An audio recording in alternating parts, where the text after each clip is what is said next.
personal, ¿no? También, Por ejemplo, que es muy común en ocasiones que se da. como Ahora, ¿cuándo más sobreseo? Cuando el hecho es... No, es atípico debe ser acá. Cuando el hecho es atípico o concurre una causa de justificación de inculpabilidad y no de punibilidad. Ejemplo que ayer les daba. Cuando a veces suele ser muy común lo siguiente. Uno va... El caso del oso que les ponía el día de ayer. De que ambos, no sé si se recuerdan. En el caso del oso, eran dos amigos y uno era bastante gordito. Y como el ser es bastante gordito, su amigo lo confunde con un oso y lo dispara en la oscuridad de un bosque. Para el Ministerio Público, la primera teoría es que lo había asesinado con bastante intención y dolo y todo ello. Pero ya cuando se formaliza investigación preparatoria, sí efectivamente a través de otras declaraciones más, de una prueba psicológica y nuevamente de una prueba que lo realizan en este caso ya al occiso, se determina pues de que no había sido con intención, ¿ya? ¿Y cuándo se determina eso? En la reconstrucción de los hechos. Y en la reconstrucción de los hechos sí efectivamente se ve de que el lugar era oscuro, de que había bastantes osos, de que el lugar donde supuestamente lo había disparado era un lugar donde no podía tener visibilidad de poder observar quién se encontraba y aparte eran cerca de las 6 de la tarde. Entonces, en ese sentido hay una causa de justificación. No podemos en ese caso acusarte. Vamos a tener que sobreseer. Hay una causa de justificación. Lo mismo pasa cuando hay una persona que cometió supuestamente un hecho delictivo de un homicidio, ¿ya? Pero formalizamos al inicio sin reconocimiento médico legal, ¿de acuerdo? Pero ya cuando formalizamos, se le toma pues un test psicológico y arroja que la persona tiene trastornos que lo hacen inimputable. Entonces, voy a tener que sobreseer, pero obviamente con ese señor habría que enviarle a un centro de salud, ¿no? Entonces, en ese caso, por ejemplo, sería una figura de un sobreseimiento. Hecho lo siguiente, la pena se ha extinguido. También, muy poco probable a veces, ¿no? Porque a veces uno tiene que ser cuidadoso en que no se extinga la penalidad, porque ahí si a nivel de fiscalía podrían enviarte a control interno, ¿ya? ¿Y cuándo se da por lo general esto? Cuando dejas pasar durante un largo de tiempo, incluso 2, 3, 4, 5 años una investigación. Siguiente, no existe razonablemente la posibilidad de incorporar nuevos datos a la investigación o no hay elemento de convicción suficiente para solicitar fundamentalmente en enjuiciamiento del imputado. Esto suele ser muy común en ocasiones. Por eso decía el día de ayer, que diligencias preliminares es la única etapa para realizar todos los actos de investigación. Por ejemplo, si te demoras tanto y se ha cometido un delito, por ejemplo, de robo o de hurto, y justo ya para pasar esta etapa de investigación preparatoria, se muere tu testigo y nunca le tomaste su declaración. Sabes quizás que el hecho se ha cometido, ¿de acuerdo? Te intuyes como fiscal, pero no tienes cómo probarlo. Falta de prueba de elemento de convicción. Siguiente, sabes que se ha cometido un delito de peculado, ¿ah? Sabes que se ha cometido un delito de peculado en una entidad, pero para, llamémoslo así y esperemos que digamos no sea intencional, esa alcaldía se incendia. Y toda la documentación que se encontraba ahí, pues obviamente desaparece. Como pruebas, ¿dónde están tus elementos de convicción? Tienen que sobreseer. ¿Ya? Porque no hay documentos, ¿a quién lo pides? O sea, es más complicado, estás con el plazo. E incluso la otra parte, por estrategia, te plantea un control de plazo. Pues te da 10 días. Lo más rápido, sobreseimiento a veces. ahí ese sobreseimiento podría ser una cuestión previa. ¿Cuál? ¿En el caso del incendio? En el caso de los documentos que no puedes recopilar porque la persona murió o... Claro, en el caso de que ya la persona ha fallecido y tú no le tomaste su declaración y su declaración era válida, ya no puedes hacer nada. Ya. O sea, digamos, era la única persona, digamos, que había observado que robaron el coche de alguien, por ejemplo, ¿no? Porque ya no hay videovigilancia, ahora era la única persona que vio el momento, digamos, de la supuesta violación. Porque el médico legista señala de que no hubo nada de exploración, pero hay la duda todavía, porque el examen psicológico dice como que sí, como que no. Y tienes un testigo presencial, que es básico, pero se murió. Sobreseimiento.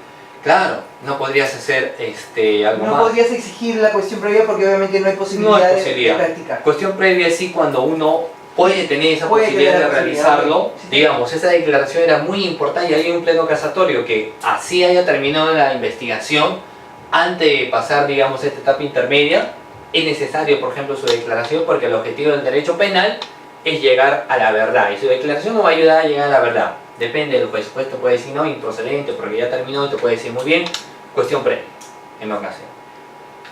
Siguiente. Doctor, una consulta. Se ve en la televisión que hay personas que salen por exceso de carcelería. Ah, O sea, lo detienen, o sea, hay suficientes elementos para poder iniciar o acusar. Sin embargo, se ve que el abogado, se ve siempre en la televisión, ¿no? Exceso de carcelería, pum, sale. sí, el tema del exceso de la carcelería ya es un tema diferente. Ahí, por ejemplo, se da, hablemos netamente de lo que son los presos preventivos. Y en el caso de los presos preventivos son aquellos que le han aplicado prisión preventiva, por ejemplo. Ahí, por ejemplo, sabemos que el máximo tiempo que le pueden dar son 36 más 12, en el caso de crimen organizado. Después de ese espacio de tiempo ya no deben estar en el establecimiento penitenciario como presos preventivos.